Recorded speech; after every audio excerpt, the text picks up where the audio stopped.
নালিতাবাড়িতে হাজী নুরুল হক নন্নী পোড়াগাঁও মৈত্রী কলেজে তুচ্ছ ঘটনায় রক্তক্ষয়ী সংঘর্ষ, আহত ১, আটক ১৮।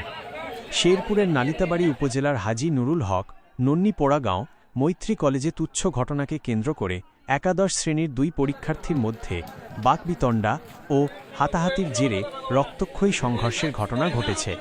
মঙ্গলবার ১৫ই জুলাই দুপুরে কলেজ চত্বরে সংঘটিত এই ঘটনায় গুরুতর আহত হয়েছে শাকিল নামে এক শিক্ষার্থী।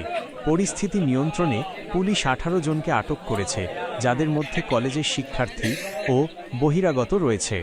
প্রত্যক্ষদর্শী ও পুলিশ সূত্রে জানা যায়, মঙ্গলবার সকালে পরীক্ষা চলাকালে নন্নী উত্তরবন্দ গ্রামের ফরহাদ নামের এক শিক্ষার্থীর সঙ্গে একই শ্রেণীর খালভাঙা এলাকার আমিনুল ইসলাম আকাশের ধাক্কাধাক্কির ঘটনা ঘটে।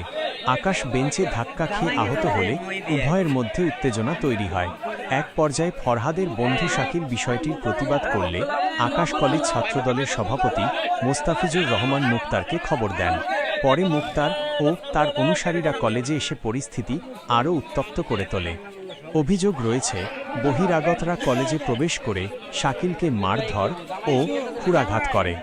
এতে উত্তেজিত এলাকাবাসী পাল্টা প্রতিক্রিয়ায় ছাত্রদল নেতা ও তার সহযোগীদের ধাওয়া করে এবং তাদের ২টি মোটরসাইকেলে আগুন ধরিয়ে দেয়।